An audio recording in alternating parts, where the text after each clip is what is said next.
ठीक है, कॉन्फिडेंस के साथ बोलना है। केमिकल बॉन्डिंग वापस से रिवीजन करो। शेप क्या है बताओ?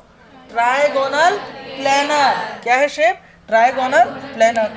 वैसे तो मैं गलत लिखना चालू कर दिया था, मैं फालतू डांट रहा था उसको।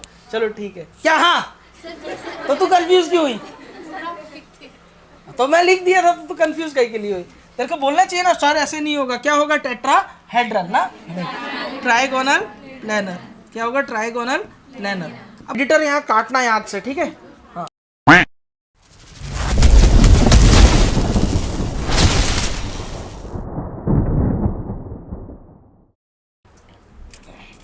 चलो हम लोग डायरेक्ट न्यूक्लियोफिलिक सब्स्टिट्यूशन स्टार्ट करेंगे। उससे पहले इनडायरेक्ट न्यूक्लियोफिलिक सब्स्टिट्यूशन पढ़ रहे थे, जिसके दो पार्ट थे, जिसमें से एक हमने पढ़ लिया SNAE।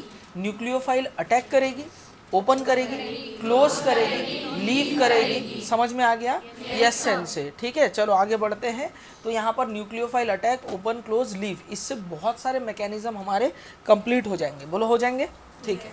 अब हम लोग देखने जा रहे हैं एक और इनडायरेक्ट न्यूक्लियोफिलिक सब्स्टिट्यूशन, जिसको हम लोग बोलते हैं SNAR।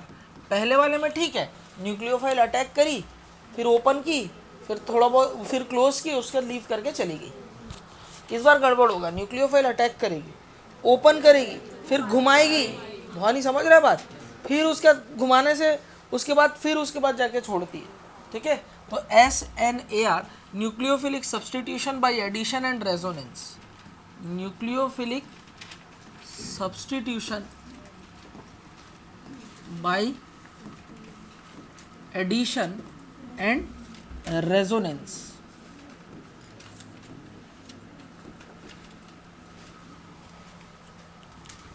अगर देखो ये कोई एरिल हैलाइड है, बोलो है। अगर इसकी रिएक्शन मैं NaOH से नॉर्मल कंडीशन में करूं तो कुछ नहीं होगा, नो रिएक्शन। बोलो क्लियर है? अगर इसकी रिएक्शन NaOH से कर रहा हूं, हीट और प्रेशर दे दूं, पहला रिएजेंट ये, तो हमारे पास क्या बन जाता है? ठीक है, O माइनस Na+, ठीक है, सोडियम फिनॉक्साइड। बोलो बात क्लियर है? ठीक है। फिर इसका अगर मैं एसिडिक हाइड्रोलिसिस करता हूँ, H+H2O। अब एसिडिक हाइड्रोलिसिस करेंगे। क्या करेंगे बेटा? H+H2O। एसिड के प्रेजेंस में अगर मैं रिएक्शन कराता हूँ, ठीक है, तो अगर एसिड डाल दिया जाए तो यहाँ पर बन जाएगा फिनॉल। क्या बन जाएगा बेटा? फिनॉल। समझ में आया? मैकेनिज्म होती है SNAR। मैकेनिज्म अभी समझाऊंगा, पहले लिख लो। ठीक है, देखो नेट रिएक्शन हमारे पास ये है।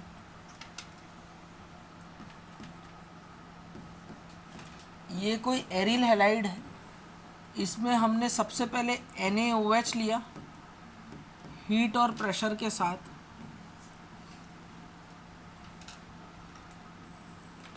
फिर हमने एसिडिक हाइड्रोलिसिस किया या एसिड में इसकी रिएक्शन कराई, तो हमारे पास क्या मिल गया बेटा?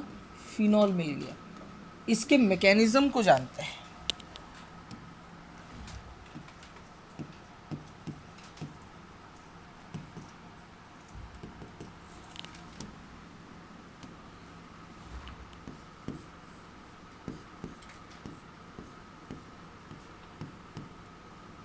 इसकी रिएक्शन NaOH या KOH भी ले सकते हैं, आपके NCERT में KOH भी दिया हुआ है।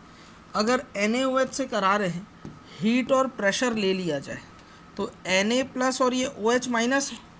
ठीक है, ये न्यूक्लियोफाइल क्या करेगा बेटा? अटैक करेगा। देखो कैसे अटैक करेगा। ये वाला बॉन्ड होगा ब्रेक, तो इस कार्बन पे क्या आ जाएगा बताओ? पॉजिटिव चार्ज आ जाएगा। ये बात आपको अब समझ में आ रहा होगा। मैकेनिज्म इतना ज़्यादा अपन लोग सीख चुके हैं कि अब कहाँ क्या चार्ज जनरेट हो रहा है ये हमारे लिए आसान चीज़ है। रेगुलर है तो OH- यहाँ अटैक करके बॉन्ड फॉर्म करेगा। बोलो करेगा नहीं करेगा? तो जिस वजह से यहाँ पर कौन सी एंटिटी बन जाएगी जरा देखना। इंटरमीडिएट जो बनेगा उसमें यहाँ होगा नेगेटिव चार्ज, ये डबल बॉन्ड, ये डबल बॉन्ड, ये हो गया हेलोजन और ये हो गया OH। क्या बेटा OH, या मैं इसको ONA भी जोड़ता, फिर ONA के बाद मैं H+ जोड़ देता। मैंने डायरेक्ट यहाँ पर क्या लिख दिया बेटा, H+ लिख दिया। समझ में आ रही बात मैं क्या बोलना चाह रहा हूँ, है ना। डायरेक्ट करना दिखा रहा हूँ मैं आपको कि पहले तो क्या होता है, ONA जुड़ेगा, O- फिर Na+, और फिर उसके बाद में एसिड के प्रेजेंस में यहाँ पर Na+ रिप्लेस होकर हाइड्रोजन आ जाता है। वो मैं बता नहीं रहा हूँ बार बार, ठीक है, इसको समझ लो, ये हो गया।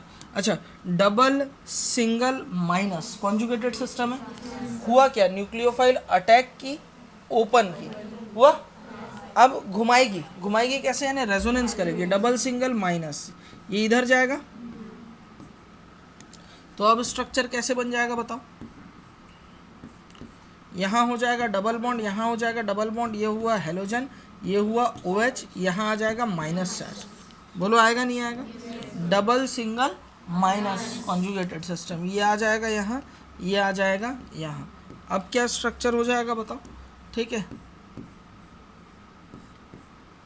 डबल बॉन्ड यहाँ आ जाएगा माइनस, ये हो जाएगा हेलोजन, ये हो जाएगा OH।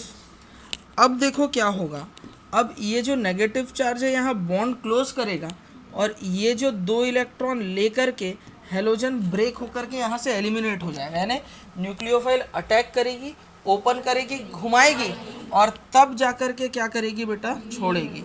X- यहाँ से लीव कर जाएगी, और यहाँ फाइनली हमें क्या मिल जाएगा, प्रोडक्ट मिल जाएगा। क्या मिल जाएगा, प्रोडक्ट। बोलो समझ में आ रहा है। अब इस मैकेनिज्म को समझो, गौर से देखना। मैकेनिज्म के दौरान जो इंटरमीडिएट बन रहा है उस पर कौन सा चार्ज आ रहा है, माइनस चार्ज आ रहा है। तो माइनस चार्ज की स्टेबिलिटी के लिए इलेक्ट्रॉन विड्रॉइंग ग्रुप अच्छे कि electron repelling group, withdrawing group. कौन से ग्रुप, विड्रॉइंग ग्रुप। क्या मैं बोल सकता हूँ reactivity of aryl halide for SNAR। अच्छा, SNAR जैसा कोई टर्म NCERT में दिया नहीं मिलेगा। ये मैकेनिज्म के नाम NCERT सिर्फ SN1 और SN2 जानती है, और ज़्यादा से ज़्यादा एलिमिनेशन बोलती है वो, ठीक है। ये टर्म्स जो है ये हमारे समझने के लिए, अंडरस्टैंडिंग के लिए आप ध्यान रखना। आप रिएजेंट देख के पहचानना सीख जाओ कि कहाँ पर कौन सा मैकेनिज्म लगने वाला है। तो नेगेटिव चार्ज आ रहा है, नेगेटिव चार्ज की स्टेबिलिटी के लिए इलेक्ट्रॉन विड्रॉइंग ग्रुप अच्छा है, यानी इसके रेस्पेक्टिव कोरेस्पॉन्डिंग रिएक्टेंट की रिएक्टिविटी भी ज़्यादा होगी, यानी directly proportional two electron withdrawing group, inversely proportional two electron repelling group. क्या मेरी बातें आपको समझ में आई। तो reactivity is directly proportional two electron withdrawing group, inversely proportional two electron repelling group. सबको समझ में आया, ठीक, लिखो।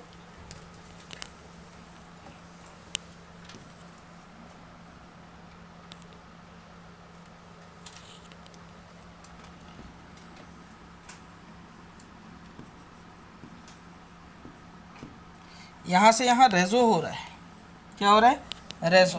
तो जहाँ रेजो होगा, ये मॉलिक्यूल के एक्चुअल स्ट्रक्चर थोड़ी है, मॉलिक्यूल का एक्चुअल स्ट्रक्चर इनका हाइब्रिड होगा। रेजो कहाँ से कहाँ हुआ, यहाँ से यहाँ हुआ।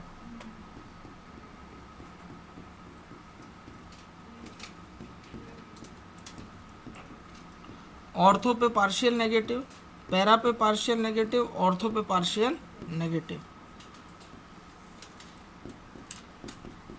ये इंटरमीडिएट का एक्चुअल स्ट्रक्चर होता है।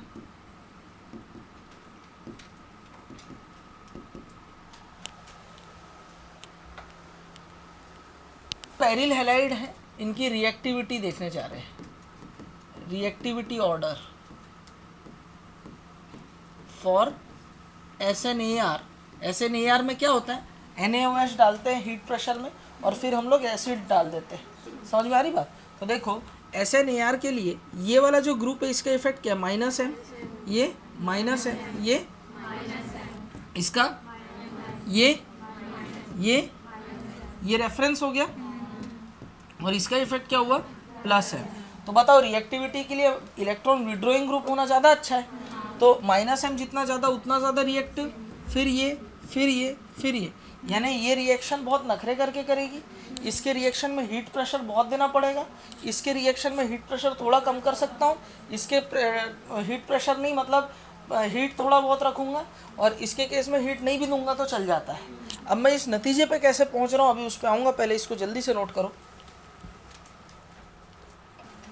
ये जो मैं पढ़ाया, ये जो अभी आपने देखा SN/AR मैकेनिज्म, ये शायद एनसीईआरटी में नहीं होगा, मेरे को ऐसा लग रहा है तो बताओ कहाँ है? हेलो एल्केन, हेलो एरिन में ढूंढ के बताओ।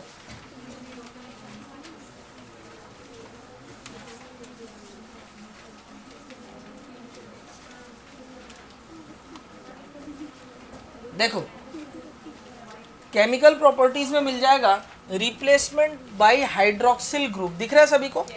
देखो क्लोरीन लगा हुआ है, 623 kelvin temperature, 300 ATM pressure, NaOH H+ है, OH जुड़ गया।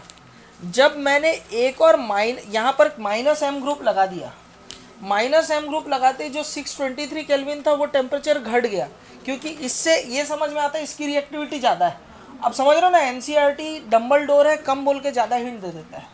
वो टेम्परेचर कम कर दिया, अब तू सोचते रहा, बच्चा सोचेगा ही नहीं। ये एक अच्छे गुरु की निशानी होती है कि वो इनके ऑर्डर को समझ करके क्रैक करके आपको डाटा दे दे। वो यहाँ रिएक्टिविटी की बात कर रहा है, देखो अपने आप इनडायरेक्टली, वो बोला भी नहीं है, रिएक्टिविटी वाला जो मैं लिखा दिया वो लिखा भी नहीं है। 623 केल्विन हीट और प्रेशर था, यहाँ सिर्फ हीट और उससे कम हीट है, क्यों? -M ग्रुप लग गया। अच्छा, एक और -M ग्रुप लगने की वजह से टेम्परेचर और कम हो गया, एक और -M ग्रुप लगने की वजह से खाली गर्म कर दो। नहीं आया समझ में? अरे हुआ करो, ठीक है। ये देखो, ये पूरा मैकेनिज्म दिख रहा है, न्यूक्लियोफाइल अटैक ओपन, फिर पूरा रेजो चल रहा है। ये क्या चल रहा है बेटा? रेजो, और ये उसका इंटरमीडिएट स्ट्रक्चर है, फिर उसके बाद न्यूक्लियोफाइल लीव कर गई। तो ये ऑर्थो पोजीशन वाला हो गया, और ये मेटा पोजीशन वाला हो गया, और पैरा पोजीशन का भी आप रिएक्शन बना सकते हो, कोई फर्क नहीं। बोलो बात समझ में आ रहा है? हुआ करो, ठीक है। तो जितना बताया उतनी एनसीईआरटी में दी हुई है अलग तरीके से, इसको आप लोग को पढ़ लेना है अच्छे से। और यहाँ पर देखो, can do you think why does NO2 group show its effect only at ortho and para position, ये सब कुछ बता रखा हूँ। मेटा पोजीशन अनअफेक्टेड रहता है, क्यों ऐसा होता है बता चुका हूँ। किसमें बेटा? स्टार्टिंग, यहाँ पर मैंने मीजोमेरिक इफेक्ट आपको पढ़ाया था, बोलो बताया था ना, वही सब दिया हुआ है, ये सभी है एनसीईआरटी। बताओ इसका इस जगह में थोड़ी वैल्यू था, ये चीज़ को इसके नीचे ये एप्लीकेशन दिया है एनसीईआरटी। एनसीईआरटी सिर्फ एप्लीकेशन में चल रही है, हम लोग उसको बिल्कुल कंसाइज करके थ्योरी अलग बना के चले। अब ये वाली चीज़ आपको प्रमाणिक है, ये चीज़ आपको समझ में आ जाएगा, आप जब इसको पढ़ेंगे तो चीज़ें क्लियर हो जाएंगी, बस नोट्स दिमाग में होना चाहिए। बोलो बात समझ में आया क्या? ठीक है, चलिए बस आगे बढ़ते हैं। तो इसी के साथ ही SN/AR हमारा क्या होता है बेटा? समाप्त होता है। अब हम लोग देखने जा रहे हैं SN1, SN2 और E1 और E2 और EI मैकेनिज्म।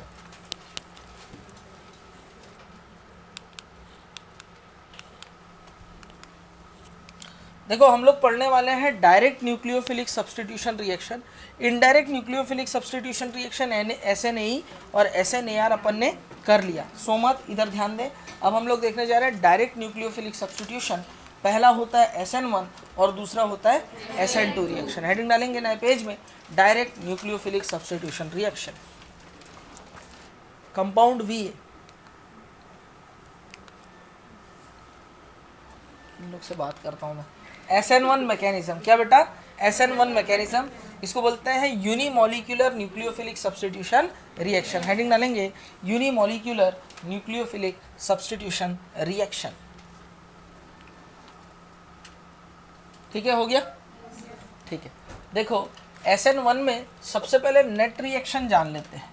नेट रिएक्शन होता कैसे? देखो ये RL, ये कोई ऑर्गेनिक सबस्ट्रेट है। क्या है? Organic substrate. इसकी रिएक्शन किसी न्यूक्लियोफाइल से करा रहे हैं। इसकी रिएक्शन किससे करा रहे हैं बेटा? किसी न्यूक्लियोफाइल से।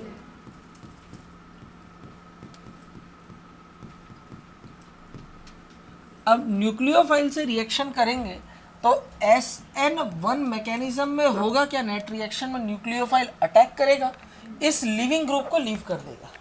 ठीक है, तो यहाँ बन जाएगा RNU। ठीक है, ये हमारे पास क्या बन गया बेटा? प्रोडक्ट। क्या बन गया? प्रोडक्ट। और जो लिविंग ग्रुप है वो लीव हो चुका है, इसको क्या बोलते हैं, लीविंग ग्रुप, या इसको बोला जाता है न्यूक्लियोफ्यूज। क्या बोला जाता है, न्यूक्लियोफ्यूज। ठीक, ये इसकी नेट रिएक्शन है। ये क्या है बेटा, इसकी नेट रिएक्शन। मैकेनिज्म को समझते हैं, मैकेनिज्म बड़ा इंपॉर्टेंट है। सबसे पहले RL जो है ना, जो ऑर्गेनिक सबस्ट्रेट है, स्टेप नंबर फर्स्ट होगा, और जो कि क्या है स्लो है, और स्लो ही स्टेप रिएक्शन का RDS है। बोलो बात समझ में आया। ये वाला बॉन्ड होगा ब्रेक, ये वाला बॉन्ड क्या हो जाएगा, ब्रेक। तो यहाँ पर बन जाएगा R+, और साथ ही साथ क्या बन जाएगा, L-। मतलब इस बार क्या हो रहा है, SN1 मैकेनिज्म पसंद है। रो मत बेटा, क्या हुआ, घर जाएगी, दवाई रखी है बेटा एक्स्ट्रा, दे दे उसको, ठीक है, रो मत, कुछ नहीं। और बेचारी देख के मैं आंसू बस आने ही वाला है आँख से उसके, ठीक है, कुछ नहीं हुआ बेटा। ये देख, ये R+ बन गया, L- बन गया। SN1 मैकेनिज्म थोड़ा सा राहत भरा है। वैसे तो दोनों ही मैकेनिज्म में न्यूक्लियोफाइल जो लिविंग ग्रुप है वो छोड़ के चली जाती है। बेटा लड़कों, एक खास बात बता रहा हूँ, जो जाने वाली रहेगी उसको तुम रोक नहीं सकते, कुछ कर लो। अब या तो ये वाले केस में थोड़ी सज्जनता दिखाती है जो जाने वाली लिविंग ग्रुप, पहले ही छोड़ के चले जाती है, कार्ब कैटायन बन जाता है, इसको रीअरेंज होने का, खुद को संभालने का थोड़ा मौका मिल जाता है। ठीक है, सोनिए हीरिए तेरी याद आती है वाला, ठीक है, चलेगा ये वाला, ठीक है। ये तो इसमें फिर भी संभलने का इसको मौका मिल जाता है। इसके बाद पढ़ाऊंगा SN2, बड़ा खतरनाक है। ये जो नलायक रहता है ना, एक बॉन्ड बनाए रहता है, फिर साथ ही साथ दूसरा बॉन्ड भी बनाता है उसी टाइम। तभी इस चक्कर में लिविंग ग्रुप लीव हो जाए। उस बार वहाँ एल्किल ग्रुप बदमाश रहेगा, और साथ साथ 2 न्यूक्लियोफाइल को जोड़ के रखता है। तो पहली वाली को जब पता चलता है कि दूसरी जोड़ रहा है, तो पहली वाली चले जाती है वहाँ, बाद में ट्रांजिशन स्टेट आता है वहाँ पर, है कि नहीं। थोड़ा बड़ा ड्रामा होता है वहाँ पर SN2 में, समझ रहे हो, चीज़ें बदल जाती है, पलट जाती है, इन्वर्जन हो जाता है। क्या हो जाता है, इन्वर्जन, ये सब बताऊंगा मैं। तो यहाँ पर पहले ही लिविंग ग्रुप छोड़ करके चली गई, क्लियर है। फिर भी मैं तुम लोग को बोल रहा हूँ, अगर तुम्हारे पास कोई लिविंग ग्रुप है तो उसको न्यूक्लियोफाइल बना के संभाल के रखो, देंगे एकदम, ठीक है। ऐसे वाला फोटो खिंचा देंगे राहुल जी, भौकाल बना देंगे एकदम तेरा, ठीक है। RL लिविंग ग्रुप लीव हो गया, R+, क्या बन गया छोटी वाली, यहाँ कार्ब कैटायन फॉर्म हुआ है एज इंटरमीडिएट। तो एक चीज़ जो मैं खुद के बोल सकता हूँ वो क्या होने वाला है कि यहाँ पर कार्ब कैटायन रीअरेंजमेंट में बी पॉसिबल। बोलो पॉसिबल है। अब कहाँ कार्ब कैटायन रीअरेंजमेंट होता है, कैसे होता है, वो सारी बातें आपको मालूम है कि नहीं बताओ। यस सर मालूम है, ठीक है। अब देखो कार्ब कैटायन जब रीअरेंज हो चुका है, तो अब यहाँ पर सेकेंड स्टेप में न्यूक्लियोफाइल अटैक करने आती है। ये स्टेप नंबर 2 है, जो कि फास्ट है, जो कि क्या है बेटा, फास्ट है। और न्यूक्लियोफाइल यहाँ अटैक करेगी और बॉन्ड फॉर्म कर लेगी, और यहाँ फाइनली RNU मुझे प्रोडक्ट मिल जाता है। क्या मिल जाता है, प्रोडक्ट। समझ में आया सभी को? ऊँहा करो, कोई दिक्कत? नो सर, ठीक है। ये चीज़ यहाँ पर समझ में आ गया। अच्छा, SN1 को SN1 ही क्यों बोलते हैं, किसी को मालूम है इसका रीज़न? जब मेरे को इस रिएक्शन को, इस मैकेनिज्म को देख करके, है ना, रेट लॉ लिखना हो, जब इस मैकेनिज्म को देख करके रेट लॉ लिखना हो, तो रेट लॉ किसको देख के लिखते हैं बताओ? जो स्लोवेस्ट स्टेप है, जो रिएक्शन का RDS होता है, उसको देख करके क्या लिखा जाता है बेटा, रेट लॉ लिखा जाता है, रेट डिटरमाइनिंग स्टेप को देखते हुए। बोलो क्लियर है। रेट लॉ कैसे लिखते हैं, R=K, है ना, इनटू रिएक्टेंट का कंसंट्रेशन। रिएक्टेंट का कंसंट्रेशन कौन है, RL।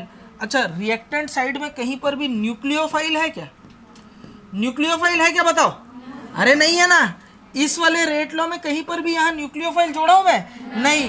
तो इसका मतलब क्या होगा कि फर्स्ट ऑर्डर ये जो रेट लॉ है, ये जो SN1 मैकेनिज्म है, वो न्यूक्लियोफाइल के कंसंट्रेशन पर डिपेंड नहीं कर रही। न्यूक्लियोफाइल के पावर में क्या होगा, 0, और इसके पावर में 1। इस रिएक्शन का ऑर्डर ऑफ रिएक्शन बोल दो या मॉलिक्यूलरिटी बोल दो, क्या होगा? वैसे इस रिएक्शन के लिए मॉलिक्यूलरिटी बोलेंगे, क्योंकि कॉम्प्लेक्स रिएक्शन ना एक से ज़्यादा स्टेप है, तो ओवरऑल ऑर्डर की बात तो यहाँ नहीं होती। यहाँ मॉलिक्यूलरिटी इस पर्टिकुलर स्टेप की अपनी देखेंगे तो क्या आएगा बताओ? इस पर्टिकुलर स्टेप की मॉलिक्यूलरिटी क्या होगी, 1। तो इसीलिए इसको बोला जाता है यूनिमॉलिक्यूलर न्यूक्लियोफिलिक सब्स्टिट्यूशन। कई बच्चों को तो SN1 SN2 नाम क्या है ये अब जाके मालूम चल रहा है। SN2 में होगा बाई मॉलिक्यूलर न्यूक्लियोफिलिक सब्स्टिट्यूशन। सबको समझ में आया? ये मैकेनिज्म क्लियर हुआ। कार्ब कैटायन पहले ही बनता है तो रीअरेंजमेंट होगा। अच्छा, एक चीज आपको यहाँ पर और समझ में आएगी, रिएक्टिविटी ऑफ, है ना, reactant is directly proportional to stability of carbocation. अच्छा, हम लोग यहाँ पर एल्काइल हैलाइड, SN1 के एग्जाम्पल कौन होते हैं? एल्काइल हैलाइड, एल्कोहल और ईथर।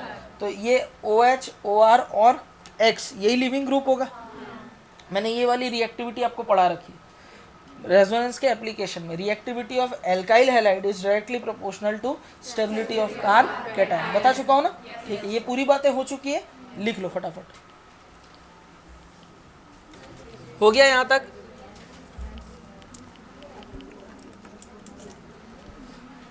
आगे ध्यान देते, बात नहीं करो, इधर सुनो। मैकेनिज्म सबको समझ में आ गया?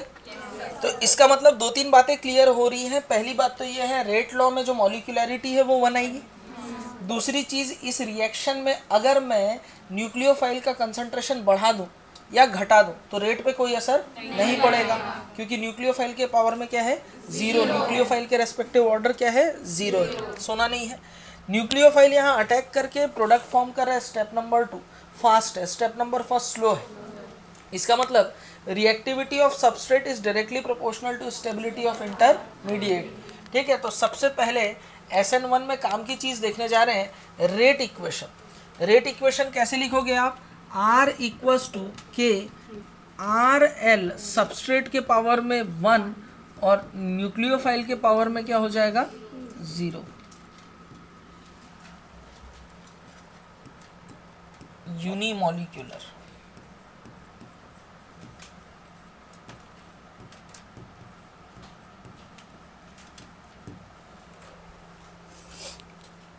ठीक, दूसरा पॉइंट देखते हैं, carbocation form as intermediate, so carbocation rearrangement possible. ठीक है, तीसरा पॉइंट देखते हैं, rate of reaction does not depends on concentration and strength of nucleophile. आप न्यूक्लियोफाइल के स्ट्रेंथ को या कंसंट्रेशन को बढ़ा दो या घटा दो, रेट ऑफ रिएक्शन की हेल्प में कोई असर नहीं पड़ेगा। देख लो,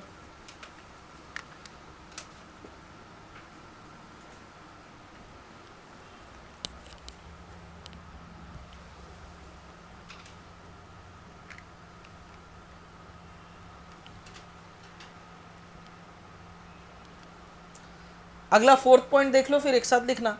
with the increase in polarity of solvent, इधर देखो, लिखो मत, देख लो।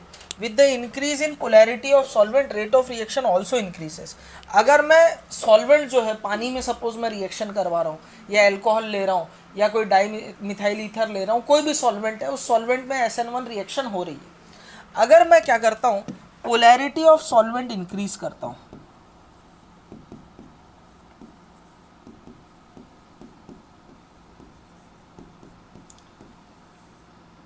तो रेट ऑफ रिएक्शन जो है वो इंक्रीज हो जाती है। रीज़न क्या होगा जरा समझना। अगर पोलैरिटी ऑफ सॉल्वेंट इंक्रीज करता हूँ, मतलब पोलैरिटी बढ़ गई, रेट ऑफ आयनाइजेशन बढ़ा रहा हूँ, रेट ऑफ आयनाइजेशन बढ़ा रहा हूँ। भाई ज़्यादा पोलर में आयनाइजेशन ज़्यादा होगा ना, और ज़्यादा आयनाइजेशन होगा तो ज़्यादा कार्ब कैटायन बनेगा।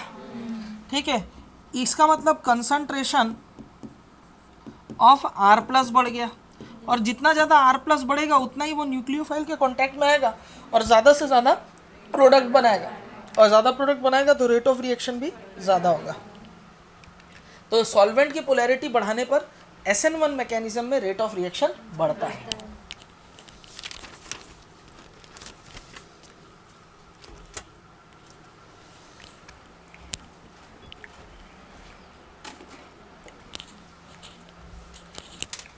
हो गया यहाँ तक?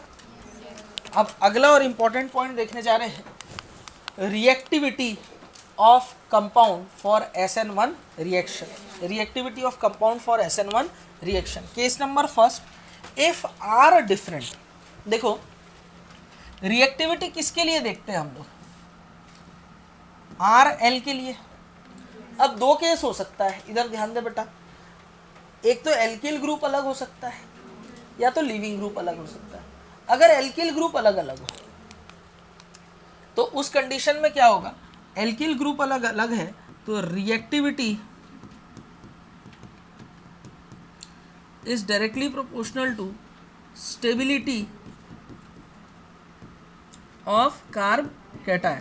कार्ब कैटायन जितना ज़्यादा स्टेबल होगा उस रिएक्टेंट की रिएक्टिविटी उतनी ही ज़्यादा होगी। जैसे फॉर एग्जांपल CH3C, ये लिविंग ग्रुप, ये CH3, ये CH3 है।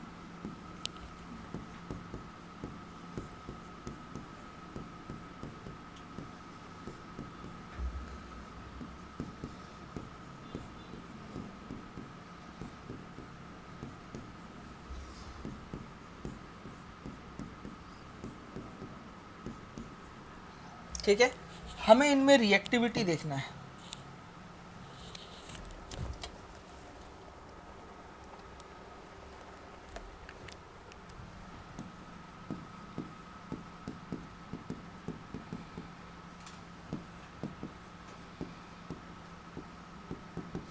ठीक है, अब लिविंग ग्रुप यहां से अगर लीव होती है, मंकी लिख मत, इधर ध्यान दे,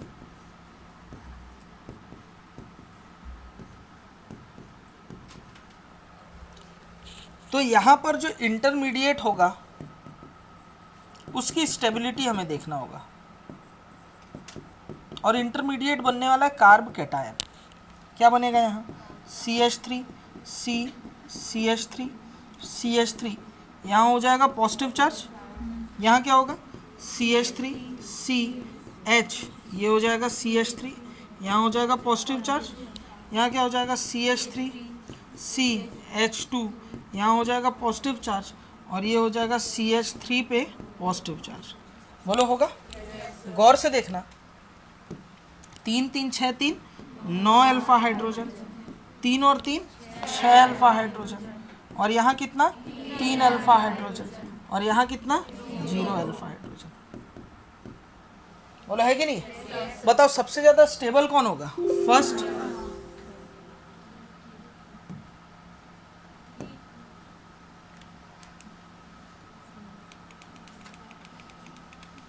सबसे ज्यादा स्टेबल कौन होगा?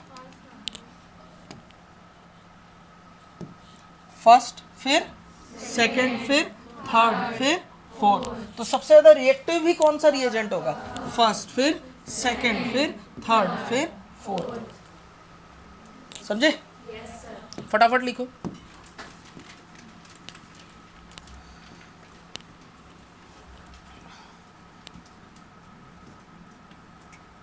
अंजलि, आगे बढ़े। तो इस बार तो हमने केस नंबर फर्स्ट देखा, आर डिफरेंट है। क्या डिफरेंट था? आर। इस बार मैं एल में चेंज लाऊंगा और देखूंगा भाई, अगर मैं alkyl fluoride, alkyl chloride, alkyl bromide, alkyl iodide की रिएक्शन कराऊं, सो मत, ठीक है, तो इनकी रिएक्शन अगर कराएंगे तो क्या चेंज आएगा, कौन ज़्यादा रिएक्टिव होगा, क्या बता सकते हो क्या? हाँ, ज़्यादा होगा रिएक्टिव। क्यों?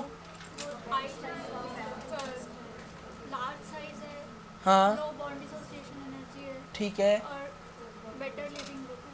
बेटर लिविंग ग्रुप है, हाँ ये काम की बात है। ठीक है, यहाँ से कुछ बात निकल रहा है। SN1 है, देखते हैं reactivity of compound for SN1 में case number second, if L different, अगर L डिफरेंट है तो इस कंडीशन में reactivity is directly proportional to leaving tendency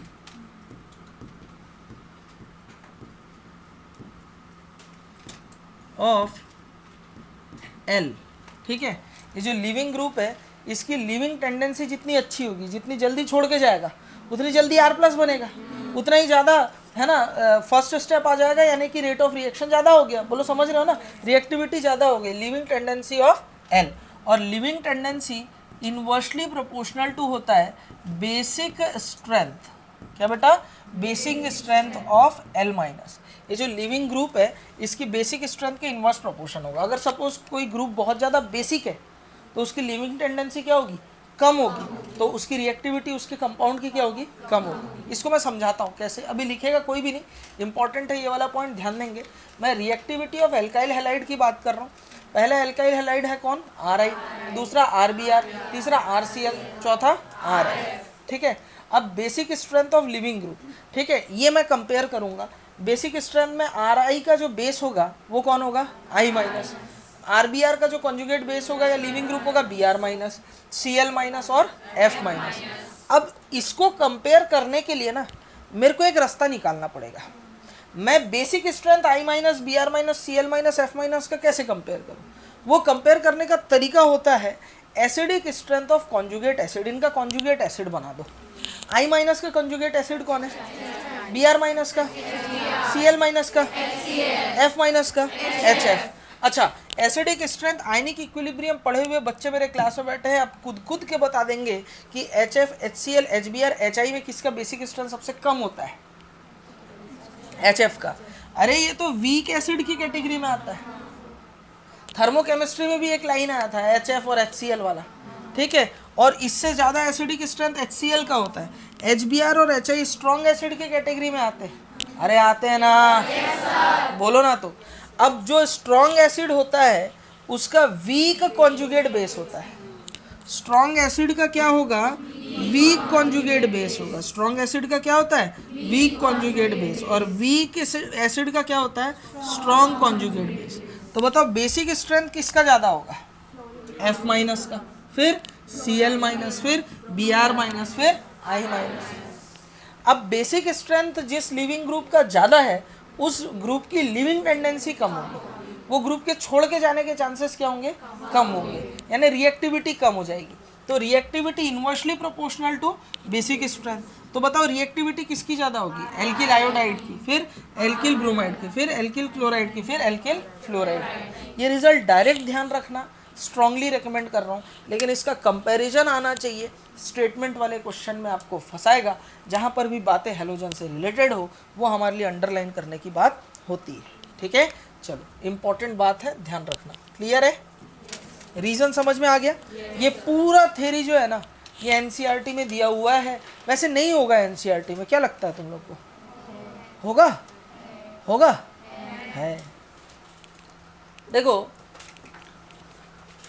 अब हम लोग SN1 में रिलेटेड बात देखने जा रहे हैं, stereochemistry of the reaction. If reactant is optically active then racemic mixture produce as product. अगर रिएक्टेंट क्या हो बेटा, ऑप्टिकली एक्टिव, तो रेजिमिक मिक्सचर बनेगा। कैसे जरा देखना, ये कार्बन है, ये R है, ये न्यूक्लियोफाइल है, ये R1 है और ये R2 है। क्या तीनों एल की चारों हाथ पैर इसके अलग अलग है, ठीक है। NU नहीं, इसको मैं L बोल देता हूँ। क्या बोल देता हूँ, L, ठीक है। क्या इसके चारों हाथ पैर अलग अलग हैं, ठीक है। इस कार्बन का हाइब्रिडाइजेशन क्या है, sp3, और शेप क्या है इसका, टेट्राहेड्रल। और ऊपर से ये क्या है, ऑप्टिकली एक्टिव भी है, ठीक है। तो अब हो क्या रहा है, गौर से देखना, यहाँ पर न्यूक्लियोफाइल अटैक करने आएगी। कौन अटैक करने आएगी, न्यूक्लियोफाइल। अब न्यूक्लियोफाइल अटैक करने आएगी तो वो क्या करती है, वो अटैक कैसे करेगी, गौर से देखना। वो 50% यहाँ से अटैक करेगी तो 50% यहाँ से अटैक करेगी। इस वजह से हमारे पास दोनों कन्फिग्रेशन के प्रोडक्ट मिलते हैं, R और S। फिलहाल मैं इस चीज़ को तो शॉर्टकट में आपको बता रहा था नेट रिएक्शन में। अगर मैकेनिज्म की तरफ से समझे तो गौर से देखना, न्यूक्लियोफाइल अटैक करने के पहले सबसे पहले स्टेप नंबर फर्स्ट आएगा, बोलो आएगा। और ये जो लिविंग ग्रुप है ये पहले ही क्या होती है बेटा, ब्रेक होकर के लीव करके चले जाती है, बोलो चले जाती है। अब मेरे पास क्या बनेगा, R1 C R, और ये हो गया R2, और कार्बन पे हो गया पॉजिटिव चार्ज। अब इसका हाइब्रिडाइजेशन छोटी वाली क्या हो गया बता, sp3 हो गया। बाला बता,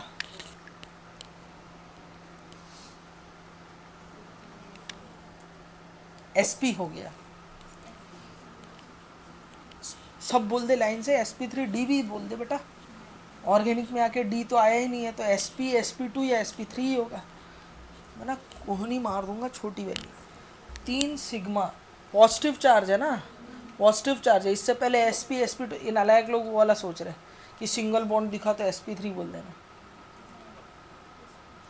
अरे 1 2 3 है ना, पॉजिटिव चार्ज का केस है। सिग्मा कितने हैं? 3। लोन पेयर कितने हो गए? 0। हाइब्रिडाइजेशन क्या होगा? sp2। वैसे भी शेप दिख रहा है नालायकों, टेट्राहेड्रल था, ट्राइगोनल प्लेनर कर दिया। पढ़ाई वढ़ाई कर। sp2 शेप क्या होगा इसका? ट्राइगोनल। हाँ हाँ बोल। शैली पांडे के जगह की भरपाई मत कर बेटा तू यहाँ पे, ठीक है? उसकी जगह कोई नहीं ले सकता, ठीक है? वो गलत गलत बोलती है, चलता है, तू तो मत बोल। क्या होगा शेप यहाँ, जल्दी बता, ठीक है? कॉन्फिडेंस के साथ बोलना है। केमिकल बॉन्डिंग वापस से रिवीजन करो। शेप क्या है बताओ? Trigonal planar. क्या है शेप? Trigonal planar. वैसे तो मैं गलत लिखना चालू कर दिया था, मैं फालतू डांट रहा था उसको। चलो ठीक है। क्या? हाँ तो तू कंफ्यूज क्यों हुई? तो मैं लिख दिया था तो तू कंफ्यूज कहीं के लिए हुई? तेरे को बोलना चाहिए ना सर ऐसे नहीं होगा। क्या होगा? टेट्राहेड्रल ना, ट्राइगोनल प्लेनर। क्या होगा? Trigonal planar.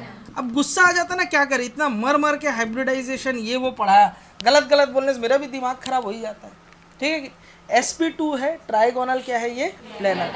अब देखो यहाँ पर 2 चांसेस है न्यूक्लियोफाइल के अटैक करने के। एक तो न्यूक्लियोफाइल यहाँ से अटैक कर जाए, 50% न्यूक्लियोफाइल यहाँ से अटैक करेगा, तो ये क्या बन जाएगा बताओ? R1, ये हो गया R2, ये कार्बन, ये हो गया R, और यहाँ कौन जुड़ गया बेटा? न्यूक्लियोफाइल। बोलो हुआ? ठीक है। और दूसरा न्यूक्लियोफाइल कहाँ से अटैक कर सकता है बताओ? हाँ, न्यूक्लियोफाइल यहाँ से अटैक कर सकता है। नहीं, मज़ा नहीं आया।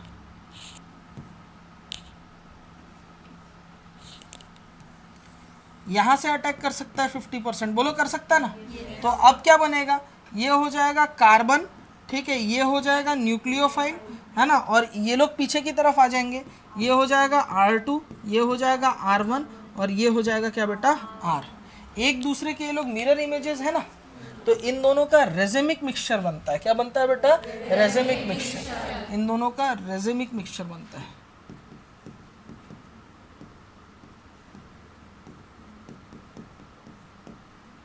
और ये ओवरऑल क्या होता है? Optically inactive. तो SN1 मैकेनिज्म की खास बात क्या है?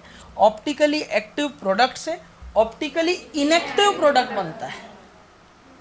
समझ में आ रही बात क्या बोल रहा हूँ? अब ये R है, S है, वो सब पे चर्चा हम लोग बाद में कर लेंगे, लेकिन मेरे कहने का मतलब ये है ऑप्टिकली एक्टिव से ऑप्टिकली इनएक्टिव प्रोडक्ट बनता है। क्यों ऐसा होता है?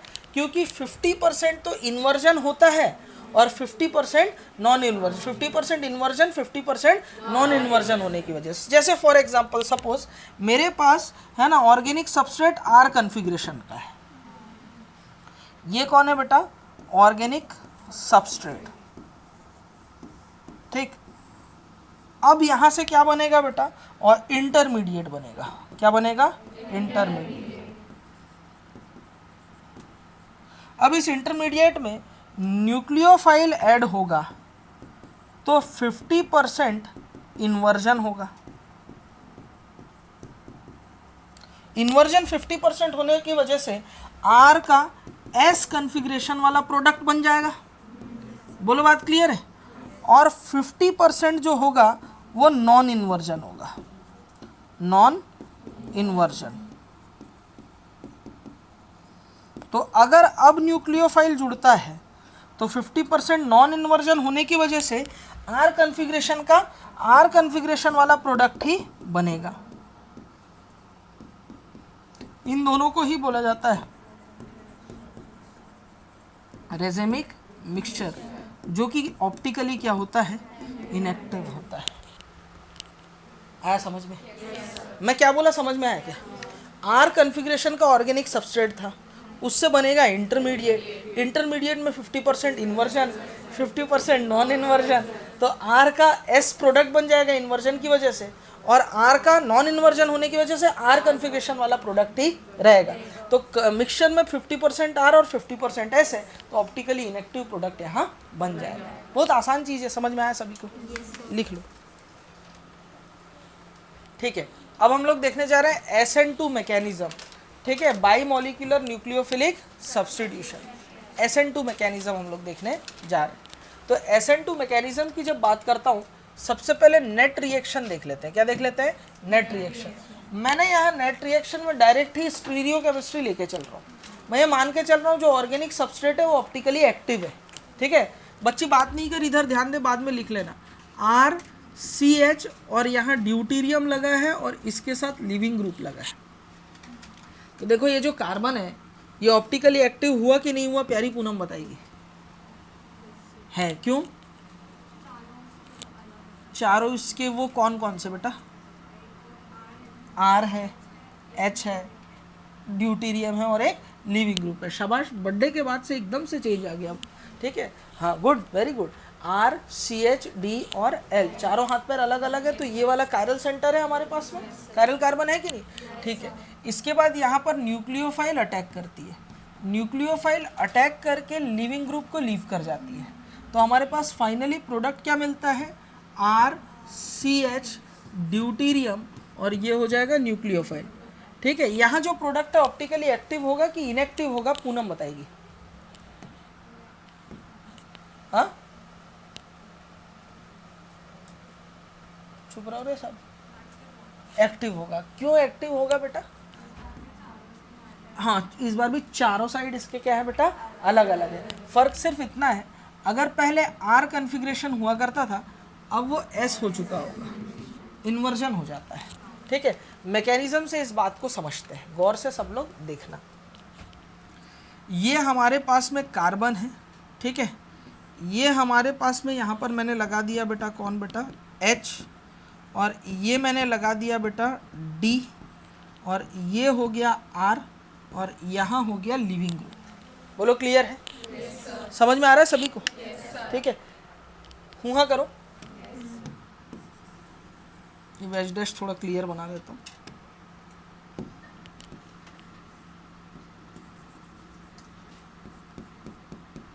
ठीक है, टेट्राहेड्रल स्ट्रक्चर है। यहाँ क्या था बेटा? D, और ये क्या हो गया बेटा? H। अब यहाँ ना न्यूक्लियोफाइल अटैक करता है। न्यूक्लियोफाइल पहले वाले केस में क्या हो रहा था?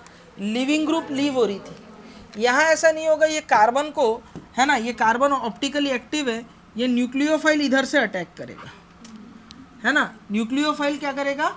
इधर से अटैक करेगा, 180 डिग्री बैक साइड स्ट्राइक कर रहा है ये।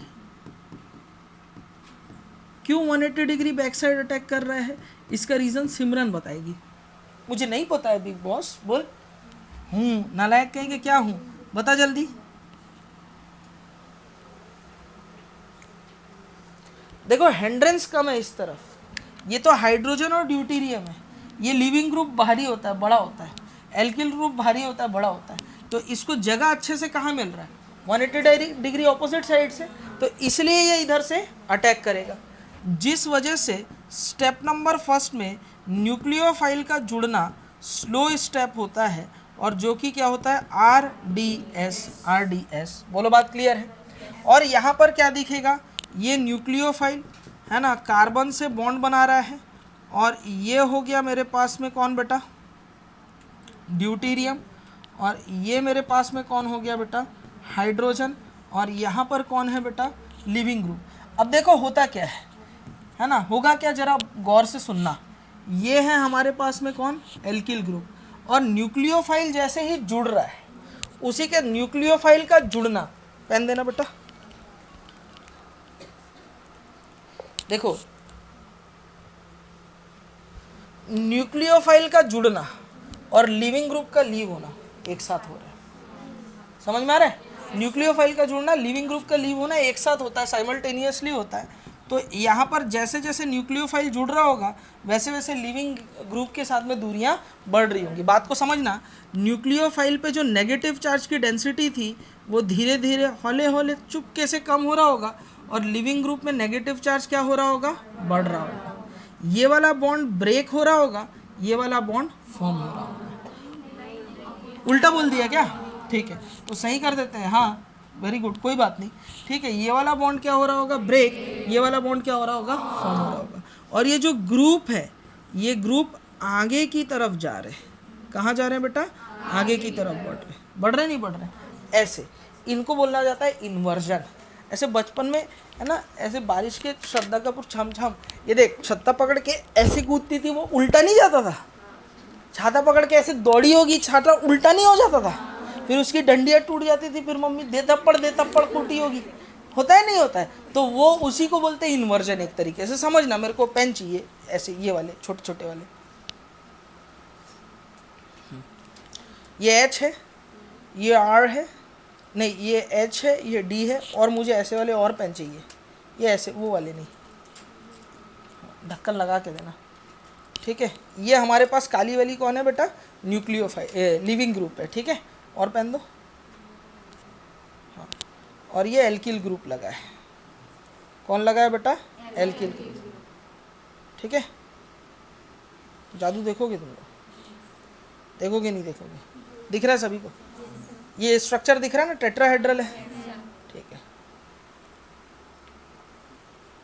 इधर खुशी राजपूत, इधर नहाइए नहीं नहाइए? आज नहाइए कि नहीं? पक्का? कैमरे के सामने आना है इसलिए बोल रहा हूँ।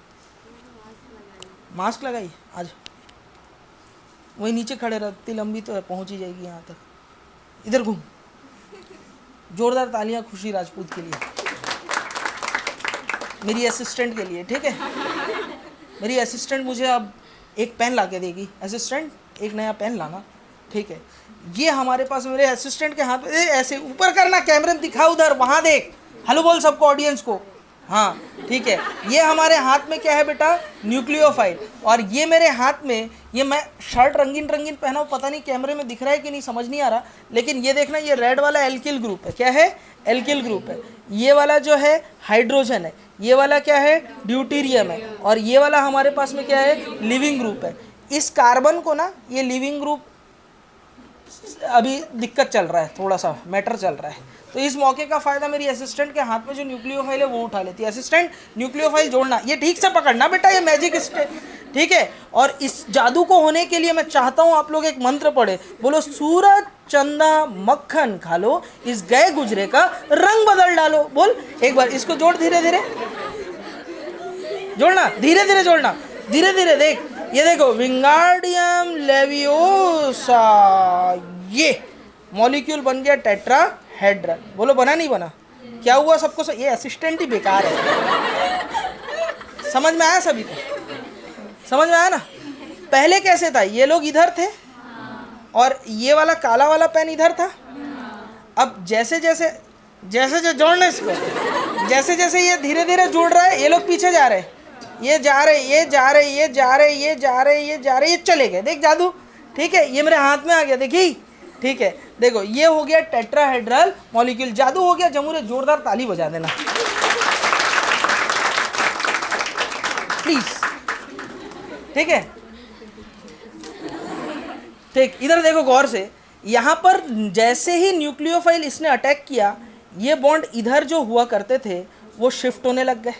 यानी कॉन्फ़िगरेशन अगर इसका आर होगा तो अब प्रोडक्ट का कॉन्फ़िगरेशन क्या होने वाला है? एस। ये लोग आगे की तरफ जाने वाले हैं। बोलो जा रहे नहीं जा रहे? इसी को बोला जाता है वाल्डन इन्वर्जन। क्या बोलते हैं? वाल्डन इन्वर्जन या अम्ब्रेला इन्वर्जन। बोलो बात समझ में आ रहा है? जैसे अम्ब्रेला होता है ना, बताया एग्जाम्पल लेके, कूद जाएगी पलट जाएगा, वैसे ही यहाँ पर भी होता है। क्लियर है सभी को? समझ में आया ना? ठीक है, तो देखो ये तो ट्रांजिशन स्टेट है। क्या है बेटा? Transition state. Sir transition state बनाना ही क्यों, डायरेक्ट कर देते हैं? नहीं बेटा, बहुत ज़रूरी है। ट्रांजिशन स्टेट में ही बहुत सारी बातें छुपी है जो आज शाम की क्लास में आपको पता चलने वाला है। जैसे ही ट्रांजिशन स्टेट कंप्लीट होता है, स्टेप नंबर 2 प्रोग्रेस करने लगती है, और स्टेप नंबर 2 में लिविंग ग्रुप लीव हो जाती है। लिविंग ग्रुप यहाँ से क्या हो जाती है? लीव हो जाती है। और यहाँ पर बचता क्या है? गौर से देखना, यहाँ पर हो जाएगा ये कार्बन, एक आर है ना, इधर पे पानी में गई, छपाक, इधर क्या हो जाएगा बेटा? ड्यूटीरियम। यहाँ क्या होगा? हाइड्रोजन। बोलो होगा नहीं होगा?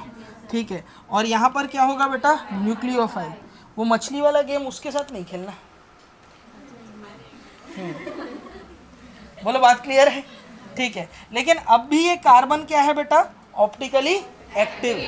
अब भी ये कार्बन क्या है, ऑप्टिकली एक्टिव है। फर्क सिर्फ इतना है, सपोज फॉर एग्जांपल पहले इसका कॉन्फ़िगरेशन अगर S था तो अब इसका कॉन्फ़िगरेशन क्या हो जाएगा, R। तो जो प्रोडक्ट बना है उसमें इन्वर्जन हुआ है। क्या हुआ है बेटा, इन्वर्जन। कितना परसेंट, पहले 50% हुआ था, 100% इन्वर्जन हुआ है। बोलो बात समझ में आ रहा है? इस इन्वर्जन को ही बोला जाता है वाल्डन इन्वर्जन।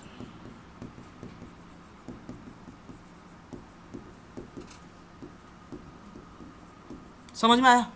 अब मेरे को एक चीज बताओ, मैं एक बात आपसे पूछना चाहता हूँ, जो मैं पूछूंगा आपसे, ठीक है? मेरे को ये बताओ कि इसमें रेट लॉ, पहले ये बताओ कि तुम न्यूक्लियोफाइल को जोड़ोगे रेट लॉ में कि नहीं जोड़ोगे? जोड़ेंगे। यानी अगर रेट लॉ लिखना होगा तो R इक्वल्स टू के, है ना, ऑर्गेनिक सबस्ट्रेट का कंसंट्रेशन इनटू न्यूक्लियोफाइल का सबस्ट्रेशन। तो बताओ, खाओ माँ कसम, बताओ ऑर्डर ऑफ रिएक्शन क्या आएगा? 2 आ जाएगा। बोलो बात क्लियर है? ऑर्डर ऑफ रिएक्शन 2 आ रहा है तो इसका मतलब क्या हुआ, तुम जियान हो? नहीं, इसका मतलब ये हुआ कि ये मॉलिक्यूलरिटी इस रिएक्शन की क्या हो गई, 2। इसलिए इस रिएक्शन को बोलते हैं बाई मॉलिक्यूलर न्यूक्लियोफिलिक सब्स्टिट्यूशन। बोलो बात समझ में आ रहा है? ठीक है, तो यहाँ पर मैं लिख सकता हूँ, क्या लिखूंगा, rate law equals to R equals to k concentration of, है ना, क्या हो जाएगा बताओ, R C, ठीक है, और यहाँ पे क्या हो जाएगा बताओ, H, और अंदर में कौन है, ड्यूटीरियम, और यहाँ पर कौन है, लिविंग ग्रुप का कंसंट्रेशन इनटू न्यूक्लियोफाइल का कंसंट्रेशन। बोलो क्लियर है? यानी मॉलिक्यूलरिटी कितना है, 2। बोलो क्लियर? और ये कार्बन क्या है बेटा, ऑप्टिकली एक्टिव। समझ में आया? तो फोटो खींचो इसका, गुस्सा नहीं बेटा। देखो काम की चीज नंबर फर्स्ट, देखो रेट लॉ अगर मुझे लिखना हो तो मैं कैसे लिखूंगा, इधर देखो, R इक्वल्स टू के, ठीक है, ऑर्गेनिक सबस्ट्रेट का कंसंट्रेशन इनटू न्यूक्लियोफाइल का कंसंट्रेशन। यानी रिएक्शन क्या है, बाई मॉलिक्यूलर न्यूक्लियोफिलिक सब्स्टिट्यूशन। बोलो क्लियर है? दूसरा देखते हैं, कार्ब कैटायन रीअरेंजमेंट होगा क्या? नहीं, क्योंकि कार्ब कैटायन तो बना ही नहीं है, तो कार्ब कैटायन रीअरेंजमेंट का तो सवाल ही पैदा नहीं होता। बोलो बात समझ में आ रहा है? मेरे को अगर सर्दी हो गया असिस्टेंट, तेरे को कोई नहीं बचा सकता।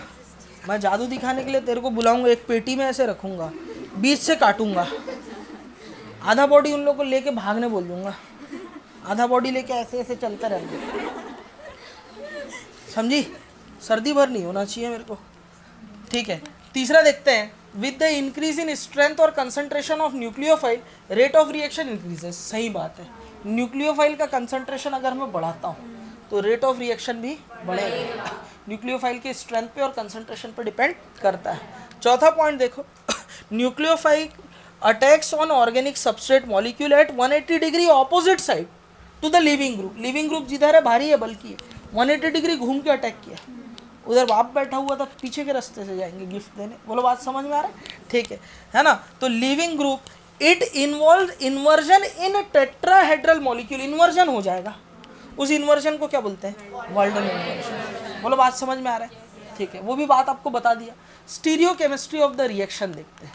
स्टीरियो केमिस्ट्री क्या है बेटा, इफ ऑर्गेनिक सबस्ट्रेट इज एक बार और करूंगा प्लीज, मजा आ गया। इस रिएक्शन की स्टीरियो केमिस्ट्री देखते हैं। चल बताओ भाई, देखो क्या है, दिमाग में एक बात आ रहा है, थॉट आ रहा है मेरे। If organic substrate is optically active, product will also be optically active, only inversion is observed in the reaction. ठीक है, तो 100% यहाँ क्या होगा बेटा, इन्वर्जन होगा। अगली बात क्या है, reactivity of compound for SN2 reaction. तो देखो दो चीजें होंगी, एक तो क्या होगा बताओ, R डिफरेंट होगा, एक तो क्या होगा बेटा, R डिफरेंट होगा। तो R अगर डिफरेंट होगा तो उस समय में रिएक्टिविटी इनवर्सली प्रोपोर्शनल टू क्या होगा, स्टेरिक हिंडरेंस। बोलो क्लियर है? जितना बड़ा ग्रुप होगा उतनी रिएक्टिविटी कम हो जाएगी।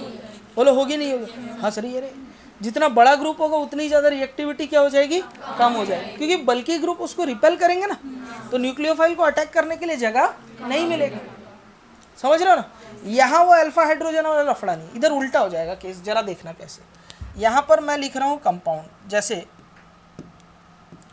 CH3 C CH3 CH3, और ये हो गया leaving group CH3 CH leaving group CH3 2 degree. ठीक है, फिर क्या होगा CH3 CH2 और ये लिविंग ग्रुप, फिर क्या होगा CH3 और लिविंग ग्रुप। रिएक्टिविटी चेक कर रहा हूँ मैं, रिएक्टिविटी फॉर SN2 यही है।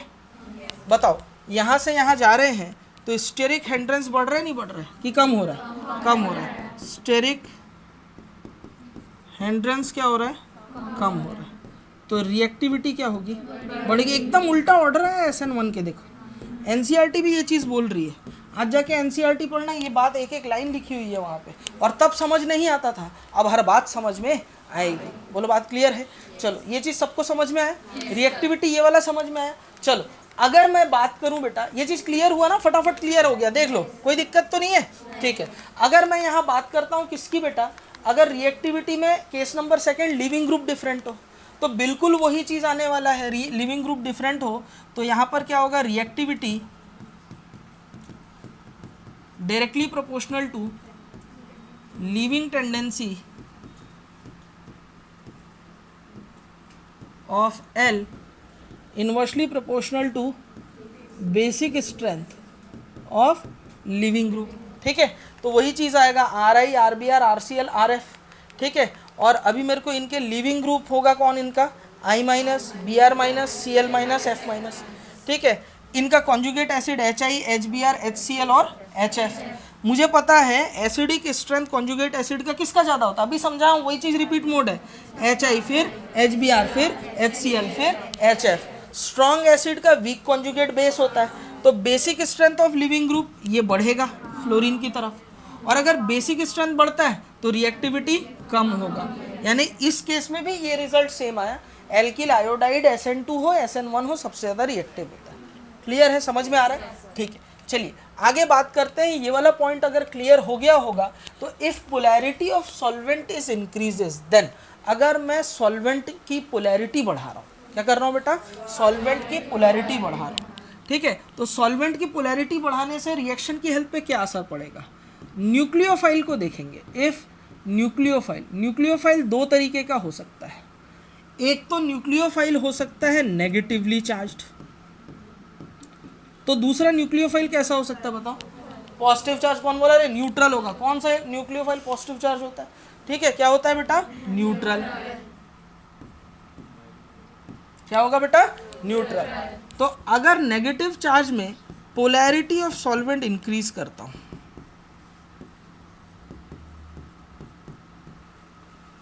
तो यहां उल्टा इफेक्ट होगा। पोलैरिटी ऑफ सॉल्वेंट इंक्रीज करूंगा तो रेट ऑफ रिएक्शन जो है वो डिक्रीज होगा।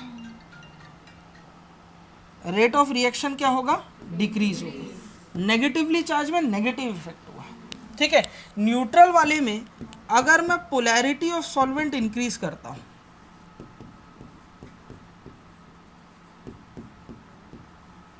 तो रेट ऑफ रिएक्शन क्या होगी? बढ़ जाएगी। ये चीज आप लोग ध्यान रखेंगे। हाँ करो। वहां पर पोलैरिटी ऑफ सॉल्वेंट बढ़ा था, रेट ऑफ रिएक्शन सिर्फ और सिर्फ बढ़ रही थी। यहाँ पर रेट ऑफ रिएक्शन अगर पोलैरिटी बढ़ाता हूँ तो घट भी सकती है, बढ़ भी सकती है। समझ में आया? पक्का समझ में आया? ठीक है, इनका रीज़न लिख लो। Due to solvation of nucleophile, सिर्फ ध्यान रखना है, due to solvation of nucleophile. अब न्यूक्लियोफाइल का सॉल्वेशन अगर ज़्यादा होगा तो न्यूक्लियोफाइल पे चार्ज कम हो जाएगा, तो वो कम ऐड होगा, तो रिएक्टिविटी क्या हो जाएगी? कम। लेकिन अगर न्यूट्रल हमारे पास में न्यूक्लियोफाइल है तो थर्मल स्टेबिलिटी की वजह से, due to thermal stability of nucleophile, nucleophile की थर्मल स्टेबिलिटी की वजह से रेट ऑफ रिएक्शन बढ़ने लग जाता है। ठीक है, अगर मैं क्या करता हूँ, सॉल्वेंट की पोलैरिटी बढ़ाता हूँ तो थर्मल स्टेबिलिटी न्यूक्लियोफाइल की कम हो जाती है, जिस वजह से वो ज़्यादा रिएक्टिव हो जाता है। ज़्यादा रिएक्टिव होने से वो ज़्यादा ऑर्गेनिक सबस्ट्रेट के कांटेक्ट में आएगा, और ज़्यादा कांटेक्ट में आने से वो ज़्यादा प्रोडक्ट बनाएगा, जिससे रेट ऑफ रिएक्शन बढ़ जाएगा।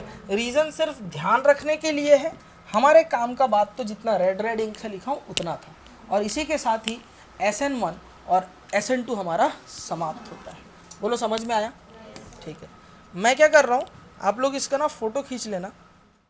जुगाड़ ऐसे ट्रिक्स कोई नहीं देगा तुमको, सिंपल टिप्स PCM भी everything now easily on your finger, जो भी चाहिए ले लेना।